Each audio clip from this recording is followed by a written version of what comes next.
Hello बच्चों, आशा करता हूँ आप सभी अच्छे से होंगे। और चलिए बच्चों, आज मैं फिर हाजिर हूँ आपकी कक्षा की गणित के एक नए टॉपिक के साथ में। ठीक है, और आज का टॉपिक है बच्चों शेषफल। ठीक है, तो ये शेषफल क्या होता है, किसे कहते हैं शेषफल, इसे हम आज देखेंगे समझेंगे। इससे पहले देखिए बच्चों, हम इससे पहले भाग को समझ लिए हैं। भाग के कुछ सवाल हमने हल किए थे, यहाँ हमने भाग को समझा। यदि आप इसको नहीं देख पाए हैं तो इसके वीडियो को देखने के लिए आप इस वीडियो के डिस्क्रिप्शन बॉक्स में जाइए और वहाँ पे चैप्टर नंबर 3 लिखा होगा, चैप्टर नंबर 3 पार्ट 11 वीडियो लिखा होगा, 11वें नंबर की वीडियो। उस वीडियो की लिंक को क्लिक करिए और आप इस यहाँ के जितने भी सवाल हैं इन सभी सवालों के जवाब आप देख सकते हैं। तो चलिए बच्चों, हम आज के टॉपिक को शुरू करते हैं। देखिए बच्चों, आज की टॉपिक है शेषफल। तो ये शेषफल क्या होता है, भाग की प्रक्रिया में किसे कहते हैं हम शेषफल, इसको यहाँ पे आपको समझाने के लिए एक उदाहरण दिया हुआ है। और उदाहरण यह है कि क्या 13 लड्डुओं को 4 बच्चों में बराबर बराबर बांट सकते हो। तो आप 13 लड्डू को 4 बच्चों में बराबर बराबर बांट के देखिए, क्या आप पूरा बांट सकते हैं या कुछ बच जाता है। ठीक है, यहाँ पे आप शब्द की अर्थ को समझने की कोशिश करिए। शेष लिखा है, उसका मतलब होता है बच्चों बचा हुआ। ठीक, शेष मतलब क्या होता है, बचा हुआ। और फल मतलब क्या होता है, फल मतलब उत्तर, रिजल्ट। मतलब ये हुआ, भाग मतलब तो बांटना होता है, आप समझ गए हैं, है ना। भाग माने बांटना। तो बांटने के बाद जो बच गया है, बचा हुआ है, वो शेषफल है। ठीक है, समझ में आया।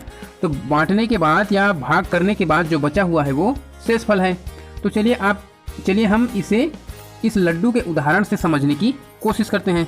ठीक है बच्चों, यहाँ पे देखिए बच्चों, यहाँ मैं आपको बता रहा हूँ, यहाँ सवाल में क्या लिखा गया है। सवाल में कहा गया है कि 13 लड्डू को कितने लोगों को बांटना है, 4 बच्चों को। ठीक है, अब ये 13 लड्डू है, इसको 4 जन को बराबर बराबर बांटने हैं। क्या आप बांट सकते हो। तो देखिए, पहले हम इसको समझने के लिए इन 13 लड्डुओं को एक जगह बना लेते हैं। ठीक है, ये हो गया 8, 9, 10, 11, 12 और ये 13। मान लीजिए कि लड्डू है और 13 लड्डू हमने बना लिए। अब क्या करना है, 4 बच्चों को बांटना है। ठीक, पहला है ये एस लिख दिया, ये सोनू है। ठीक है, दूसरा मैंने लिख दिया अंकित, तीसरा मैंने लिख दिया पिंकी, पी लिख दिया यहाँ। ठीक है, और चौथा मैंने लिख दिया डॉली। ठीक, ये 4 बच्चे हैं। अब इन चारों बच्चों को हमको ये बांटना है 13 लड्डू। ठीक है ना। तो कैसे बांटेंगे, इन चारों को एक एक लड्डू हम देते जाएंगे। ठीक है ना। तो यहाँ से मैंने एक लड्डू सोनू को दिया, एक अंकित को, एक पिंकी को, एक डॉली को। ठीक, एक एक लड्डू हमने बांट दिया। अब एक एक लड्डू जब हम बांट दिए तो क्या होगा, यहाँ के 4 लड्डू ख़त्म हो गए। ठीक, ऊपर के ये 4 लड्डू ख़त्म हो गए। क्यों ख़त्म हो गए, क्योंकि हमने चारों को एक एक लड्डू दे दिया। ठीक है, अब क्या करेंगे, नीचे और है लड्डू। ठीक है, उसको फिर अब बांटेंगे, और बचा है तो और बांटेंगे ना। तो चलिए हम और बांटते हैं। तो हमने फिर से सोनू को एक लड्डू दिया, अंकित को एक लड्डू, पिंकी को एक लड्डू और डॉली को एक लड्डू। और अब क्या हुआ, हमारे पास फिर से जो 4 लड्डू और ख़त्म हो गए, हमारे पास में जो थे ये 4 और ख़त्म हो गए। ठीक है, तो हमने कितने बार बांट दिए, 2 बार बांट दिए, है ना। अभी आप यहाँ पे ऐसे ही समझिए, 2 बार हमने बांट लिए। अभी और भी बचा है हमारे पास। ठीक है, तो और बांटेंगे। चलिए, तो हम और बांटने चलते हैं। तो यहाँ पे देखिए 5 बचा हुआ है, फिर बांटेंगे तो एक लड्डू सोनू को मिलेगा, एक अंकित को, एक पिंकी को और एक डॉली को। ठीक है, अब ये 4 लड्डू फिर से ख़त्म हो गए। ठीक है ना, अब ये 4 लड्डू हमारे फिर से ख़त्म हो गए। अब क्या बचा, एक बचा है बच्चों। ठीक है ना, अब ये एक बचा है और यहाँ पे 4 बच्चे हैं, तो कैसे बांटेंगे, फिर बांटते बनेगा क्या, एक लड्डू को 4 को नहीं देते बनेगा ना। तो ये बचा हुआ है, तो इसी को कहते हैं बच्चों भाग की प्रक्रिया में बांटने के बाद जो बच जाता है। ठीक है, तो यहाँ पे क्या है, बच गया है, बचा हुआ है, बांटने के बाद ये बच गया। तो ये बांटने के बाद जो बच जाता है, बंटवारा करने के बाद, वो होता है शेषफल। ठीक है ना, शेष माने बचा हुआ। तो यहाँ पे 13 को 4 बच्चों में बांटेंगे तो एक शेषफल बच जाएगा, एक लड्डू हमारा बच गया। ठीक है ना। अब इसको आप यहीं पे सवाल के रूप में समझिए, 13 भाग 4 को। ठीक है ना, अब हमने 13 को 4 भाग किया, ये 13 भाग 4।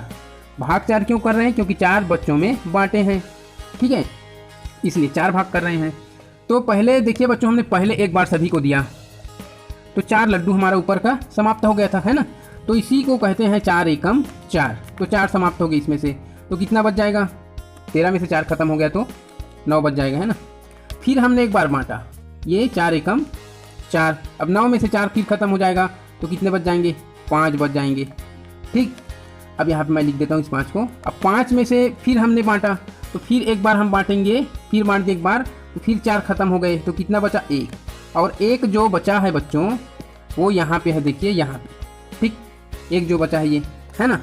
अब इसी को एक साथ कर दिए। ठीक, कितने बार बांटे? यहाँ पे देखिए 3 बार बांटे हमने, तो सीधा उसको 3 बार लिख देते हैं, है ना। और 3 बार में कितना बचा हमारे पास? 1 तो बचा है, अर्थात 12 खत्म हो गए हमारे पास। तो ये 4 का हम पहाड़ा पढ़ देंगे। इस 4 का कितने बार बांटे थे? यहाँ पे 3 बार, तो 4 या 4 3 बार बांटे चारों को, कितना खत्म हुआ? 12। तो इसको पढ़ते हैं बच्चों 4 या 12। ठीक, 12 लड्डू खत्म हुए और एक यहाँ पे बचे हैं। ठीक, इसको हम लिखेंगे 1 बचा हुआ। तो यहाँ पे देखिए भाग की प्रक्रिया में कहाँ कहाँ पे कौन कौन अलग अलग अंक आपको दिख रहे हैं उसको आप समझिए। ठीक है, यहाँ पे एक दिख रहा है 4। ठीक, इस 4 को कहते हैं बच्चों भाजक। क्या बोलते हैं? भाजक। आपको याद रखना, भाजक मतलब जितने भागों में बांटा जा रहा है। 13 लड्डू को 4 भागों में बांटा गया है ना, इसको भाजक बोलते हैं। और जिस चीज़ का बंटवारा हो रहा है, ठीक है, जैसे कि यहाँ पे लड्डू का 13 है लड्डू का, तो ये 13 जो जिसका बंटवारा हो रहा है उसको हम बोलते हैं भाज्य। क्या बोलते हैं? भाज्य बोलते हैं। ठीक, आपको याद रखना है। और यहाँ पे कितने कितने लड्डू मिले? एक को 3 मिले, इस सभी को 3-3 लड्डू मिले हैं। ठीक है, तो 3-3 लड्डू मिले, तो ये क्या है? बांटने के बाद कितना कितना मिलता है उसको हम कहते हैं भागफल। क्या कहते हैं? भागफल। ठीक है, और जो शेष बच गया इसको क्या कहते हैं बच्चों? शेष फल, जिसे हम आज के टॉपिक के रूप में पढ़ रहे हैं, तो इसको कहते हैं बच्चों शेष फल। मैं पुनः आपको फिर से बता दूं, यहाँ से यहाँ पे अच्छे से, ये 13 है और इसको 4 भाग किया हमने, तो 4 को 4 भाग किया, तो 13 को हम बांटते गए, तो एक बार बांटे तो 4 खत्म हुआ, दूसरे बार भी 4 खत्म हुआ, तीसरे बार भी 4 खत्म हुआ, तो 4 3 बार खत्म हुए, तो 4 या 12, 3 बार बांटे तो 12 लड्डू समाप्त हो गए। कितने बचे थे? 1। और ये जो बच जाता है बच्चों, इसको कहते हैं हम शेष फल। ये भागफल, भाजक, और बीच में जिसका बंटवारा होता है वो भाज्य होता है। ठीक है ना। यहाँ पे देखिए बच्चों, इसी बात को आपको बताया गया है। यहाँ पे 4 भाजक है, 13 भाज्य है और भागफल 3 है। ठीक है, ये ऊपर का 3 भागफल है, क्या है? भाज्य है ना। यहाँ पे क्या लिखा है देखिए, यानी जब 13 लड्डुओं को 4 बच्चों में बराबर बराबर बांटा तो हर एक को 3-3 लड्डू मिले। अभी आपने देखा है ना, 3-3 लड्डू मिले, वह 1 लड्डू बच गया। तो जो 1 लड्डू बच गया उसे हम क्या कहते हैं बच्चों? उसे हम कहते हैं शेष फल।